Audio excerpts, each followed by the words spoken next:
How you doing today? I want to take a little bit of time to talk about some other aspects of sports psychology that we'll label the three C's of sports psychology.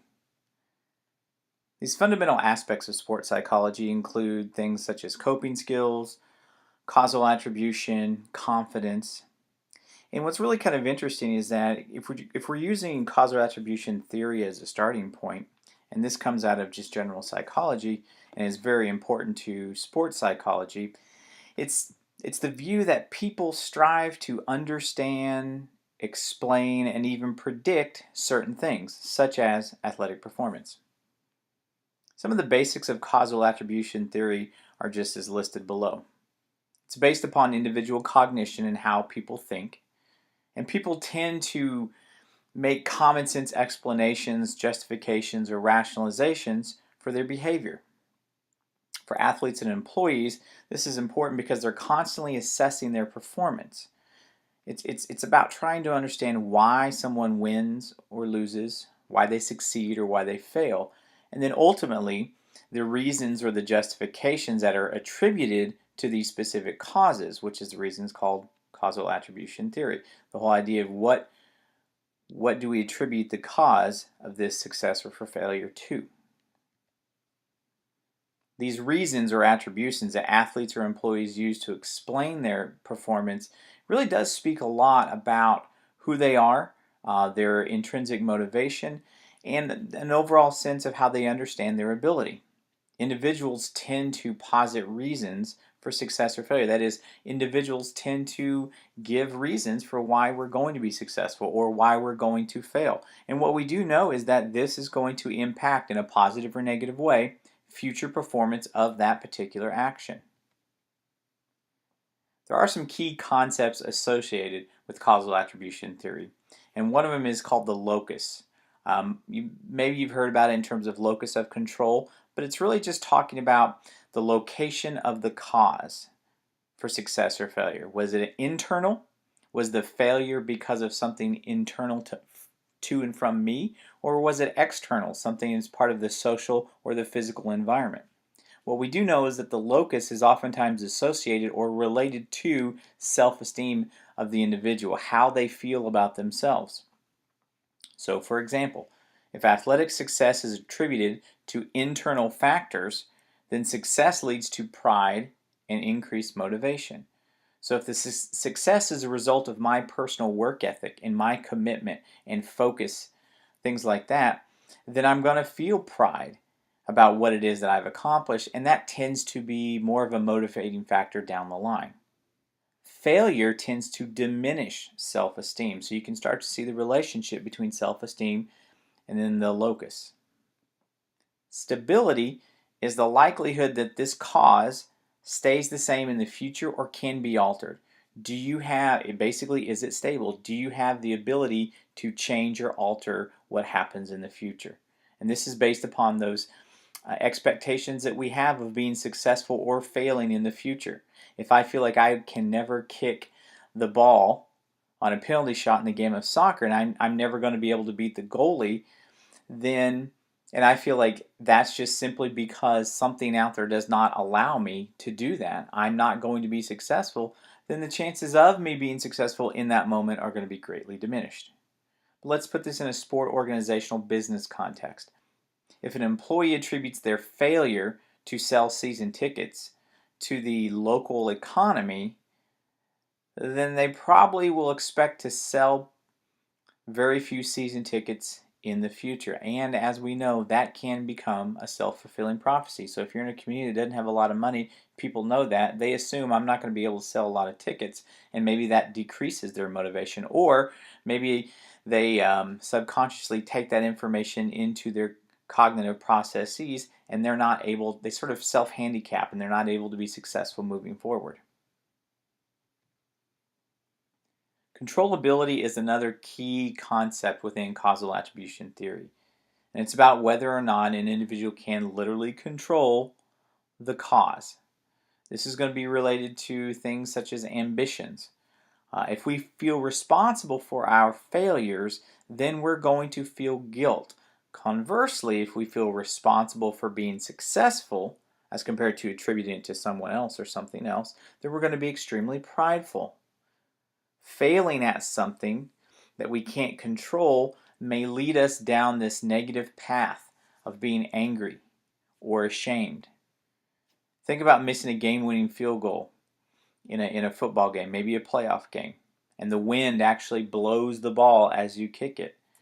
That individual that kicked the ball is going to be angry, probably like a lot of other folks on the team, but they might actually feel shame that they were not able to control and master their environment to be successful for themselves and for their team. Understanding causal attribution from a leadership point of view is very important. Whether you're a coach or a manager in a sport business environment, you need to understand how your athlete or your employee is going to view or understand their own performance. They need to understand why they view it the way that they do. If you are able to sort of tap into that knowledge reservoir, then you're able to see and better help that athlete or that employee understand their skill sets, understand what they can do well, and that allows them to be successful moving forward. It's going to increase their productivity either on the field or in something like an office setting. So we talk about the 3 C's, and the first one we've already briefly touched upon was causal attribution. Well, what about confidence? In particular, self-confidence. Self-confidence is related in many ways to the idea of effort and the type of effort you're willing to put forward. Understanding self-confidence really helps that leader, that coach, that manager kind of connect or really reach out to the people that they're in charge of. And this is going to be important down the line. There are a lot of different ways of understanding self-confidence, but we're going to talk about 2 basic models. Bandura's theory of self-efficacy, and then Harter's competence motivation theory. But at its core, what we're looking at with confidence is trying to understand this relationship between self-confidence and what we do know is it's going to positively impact performance.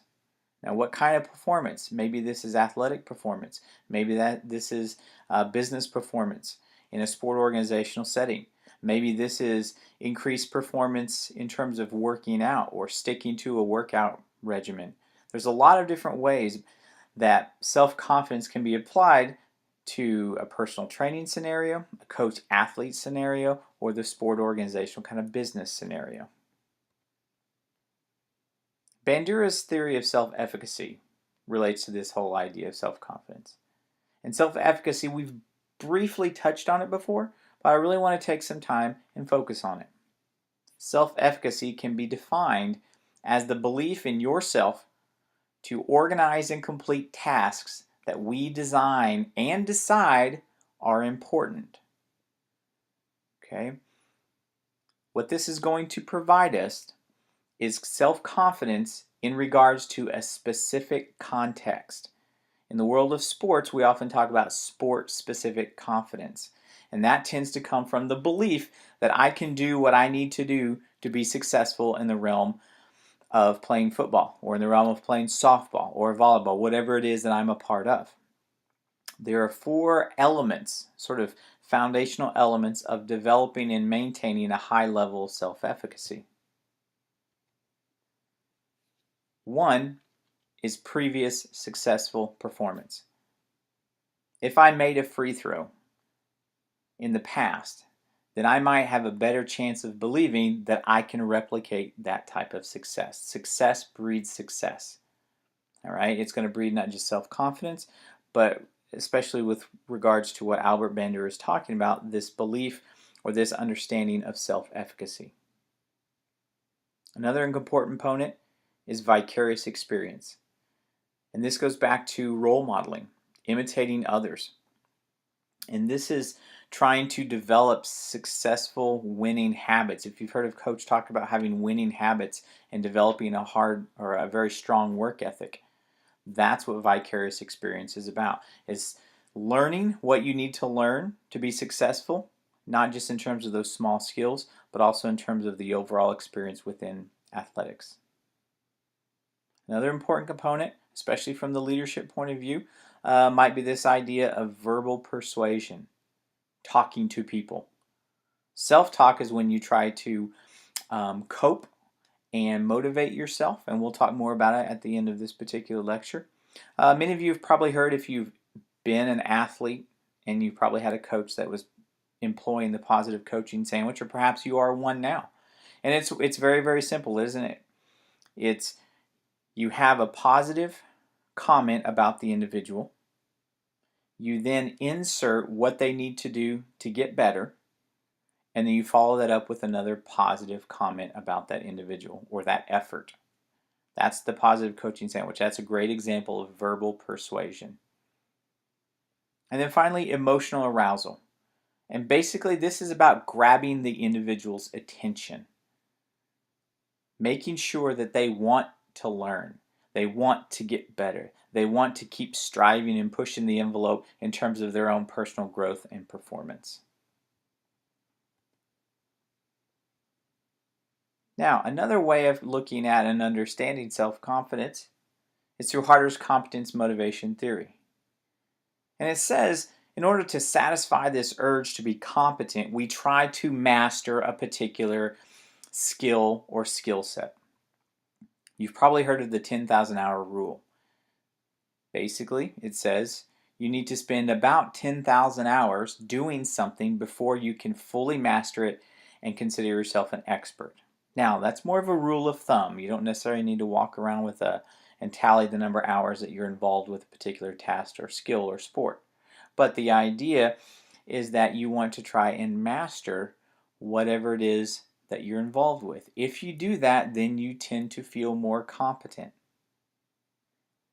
The more successful you are at attempting to master whatever the particular concept or skill is, the more likely you're going to feel personally competent and have high levels of self-efficacy. There is a social component to this, though. Friends and peer groups are important. They can be motivating factors. They can be those groups, those networks that provide a sense of support. And that support goes a long way in allowing you to feel competent at something. Just take a moment and think about the world of youth sports. I don't really care what sport we're talking about, but in kind of an idealized world of youth sports, think about how something like Harder's competence motivation theory is associated with youth sports. Why do children get involved with youth sports? There are a host of reasons, but I've heard many parents talk about getting their kids out there to develop friends and peer networks and things like that. And then also learning how to do something. And you hear a lot of parents and even primary or grade school teachers talk about children are able to take that sense of self-efficacy that maybe they start to develop in youth sports, and they translate it to the classroom. They enjoy what they're doing on the, for example, if we're talking about something stereotypically youth sports here in the United States like t-ball or youth baseball. As they develop those skills on the diamond and they enjoy doing it, they become more confident about themselves. And what grade school teachers have said is that we see that confidence translate from those athletic fields to things such as reading, trying to learn phonics, trying to learn difficult things in math, and trying to keep up with their peers in terms of the intellectual stimulation necessary to move from grade to grade to grade. Just a wonderful example of this competence motivation theory and how all these things are connected together. In the world of sport, we have this very interesting idea that really is related to confidence, and it's the notion of momentum. And as you can see, you can sit there and you can look at the whole idea of what momentum is, this definition. I'll let you read that. The thing that's interesting about momentum is that yes, you have a series of events that can be either good or bad for you, but they're going to have an impact on the individuals, maybe a physiological impact. in terms of being nervous, the belief in terms of I'm going to be successful winning this game.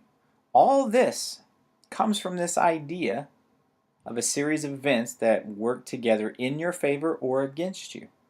And that this is going to result in performance or a competitive shift within that game, that match, etc. The thing that's really interesting, and I would sort of guide your attention down here, is momentum real? Does it actually exist? Now, we've seen manifestations of the concept of momentum and that confidence that comes from, say, I really enjoy watching NBA basketball. And you can be down by 20 points in an NBA basketball game. And that does not necessarily mean, by any means, that you're out of it. They always talk about, well, the next team's going to go on a run. And they talk about momentum, and how once that gets going, your team starts shooting better and stuff like that. The interesting thing is, you can't measure momentum because you can't see it, you can't taste it, you can't touch it, you can't quantify it. But a lot of people within the world believe that it exists. And what the Thomas theorem talks about from kind of a social psychological point of view is that we don't necessarily care whether we can prove the existence of a particular thing. What I'm more interested in is that it actually has a tangible impact on people. Is there a monster under the bed? Probably doesn't really matter. The person on top of the bed, the little child, is still scared because they believe that there's a monster under the bed. And momentum is kind of in that same category. It doesn't necessarily matter whether momentum really is the thing that exists. It's something that's taken for granted by fans, coaches, managers, and even to some extent a lot of the athletes. And once you buy into it, you believe that it's going to happen either to you or for you. And that can be something that impacts your confidence. We talked a little bit before, but I really want to kind of draw out and focus on this concept. Self-confidence is related to not just self-efficacy, but also self-esteem. Now, what is self-esteem? Global self-esteem is the view of one's totality, how you view yourself, and there's a lot of different ways of measuring it. The Rosenberg self-esteem scale is just one that I've used over the years, and it's just 10 questions, and it gives you a basic sense of how you feel about yourself. What we do know, that idea of global self-esteem, self-confidence, self-efficacy, all these things kind of come together. And for athletes, we're talking about sports-specific confidence as well. All of these things come together to provide a general sense of your belief in yourself and your abilities. It's going to affect your performance. Now, how is it going to affect your performance? A lot of that depends on the levels of self-confidence, the level of self-esteem, self-efficacy, etc. But we do know there are a lot of things, a lot of variables, if you kind of want to dive into social scientific jargon, that are going to be associated or have some direct causal influence on self-confidence. One is going to be the nature of the task. What are you trying to do and accomplish? All right, if it's something you've never done before, you're probably going to be more apprehensive. If it's something you've done successfully in the past, you're probably going to have more confidence already. Number 2, ambiguity of available information. What do you know about what it is that you're going to go out there and face? Okay, do you know what's on the other side of that door? If the answer is yes, you're probably going to be more confident. If the answer is no, then there's going to be more apprehension and anxiety. Social comparison cues are another thing that are going to influence self-confidence in certain environments. And these have to do with contextual differences. I give the example of gender in sport organizations. And oftentimes, even in traditional business-based organization, males and females are treated, and there are different expectations for them in these organizations. Those social comparison cues are going to influence self-confidence. Women, historically, have been marginalized in terms of how much they make per dollar as compared to males in the same job in the same organization. It's roughly 70-75%. So every dollar that a male makes, women historically, at least over the last 40-45 years or so, make about 3/4 or 70-70% for every dollar that a male makes. What is that going to do in terms of the confidence of that woman in terms of going into perhaps the boardroom and trying to give their ideas, be vocal, be proud, be confident about what it is that they're bringing to that particular sport business setting? Another thing, another situational variable that's going to impact self-confidence is an understanding in the relationship not just of gender, but race, ethnicity, maybe something even that we don't talk a lot about in the world of sport business as much as we probably should, and that's obesity or ageism. You know, a lot of times, if let's say you are a manager or a coach and you're extremely young, is that going to erode or bolster your self-confidence? It really depends on, again, the individual and a lot of the contextual differences and expectations of those organizations. Finally, I want to get to that last of the 3 C's in this particular lecture. And this one's really different because we're talking about coping, right? So the first two, whether it's causal attribution or confidence, we're talking about much more of an idea. Well, coping is very applied, and it really focuses on how we as individuals engage in self-care. What are we doing to identify and maybe even more importantly, deal with all of the things that happen in the day-to-day life of adults? There's a lot of different types of coping skills, coping mechanisms out there. And I tried to take all that information and boil it down to a few types or typologies. And one was physiological. And this is going to be in terms of what can you do physically to cope with, for example, stress, depression, or anxiety. You know, if you're anxious, maybe something like deep breathing, controlling your breathing in a very deliberate manner slows down the body and helps to kind of balance those emotions and those feelings that we talked about previously. In terms of, instead of just a situational coping mechanism, maybe more of a long-term coping, physiological or physical coping mechanism might be something like meditation, centering yourself, being able to, at the beginning, the middle, or the end of the day, balance what's going to happen, what has already happened, or what is happening throughout the day. Another type of coping would be behavioral. And I broke this down into positive and negative behavioral coping mechanisms. A positive behavioral coping mechanism might be something like when you feel stress or when you feel anxious, you're going to engage in physical activity. Or perhaps you're going to do some yoga or go for a walk or go lift weights or go play basketball over the noon hour with some friends. Okay, those are positive. There are negative behavioral coping mechanisms, at-risk behaviors, putting yourself in harm's way, being very at risk with sexual behaviors. Also, the idea of misuse of alcohol and drugs, both behavioral. But as you see, there's positive and negative ways to use behavioral coping mechanisms. And then finally is this cognitive coping of self-talk. I want to dive just a little bit into this idea of self-talk. And self-talk is relating to very specific statements about a task. All right, in the world of, I attempted at one point in my life to, unsuccessfully of course, play baseball. And I just remember coaches yell at me, "Don't drop your shoulder, Vermillion. Don't drop your shoulder." All right, so that's a very task-specific statement relating to my technique in regards to trying to hit a baseball. Another category of self-talk is going to be encouragement. All right, and this is going to be about being positive. You know, recognizing the effort and saying, "Oh, there we go. Take this positive comment and try to move forward with it. Try to build, dare I say, some sort of momentum from this encouraging word." And then finally, we have mood words.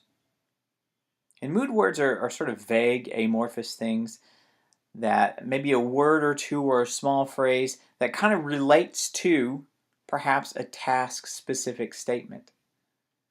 All right, so maybe as you're getting down into the blocks before the 100-meter sprint, and you start thinking, and maybe as you're kind of getting into the blocks, you talk about blasting out of the blocks, getting out of the blocks, going fast, those types of things. These different categories of self-talk, whether it's the specific statements, the encouraging words, or even the mood words that relate to specific things and kind of serve as a motivation mantra. All of these are great are great examples of cognitive coping.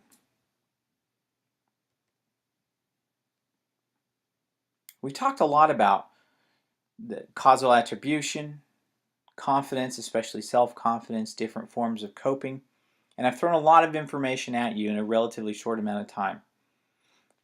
And I want to use this last slide to really highlight 3 points as to why we talked about what we did in the ways that we did. So firstly, in order to be a better coach or leader, we must understand the needs of the people that we're trying to lead, whether they're athletes or employees. We need to really understand their needs. Well, how do we go about doing that? Causal attribution allows you as the leader to see how your subordinates process their successes or their failures. And this can help clue you in terms of how to build their self-confidence moving forward. When you help your athletes or your employees cope with their emotions and stress in their lives and all those different pressures, then you allow for a positive impact on the individual. And if you benefit every single person in the organization, then ultimately down the line you're going to benefit the organization. We'll talk later about leadership, but if you understand how and why people justify their successes and their failures, if you understand why they are confident or why they lack confidence, then you can help develop coping mechanisms for them. These coping mechanisms are going to benefit them as individuals, but it's also going to benefit the organization because now each individual within that organization has been taught how to deal with all of these different stressors and emotions in their lives. And ultimately,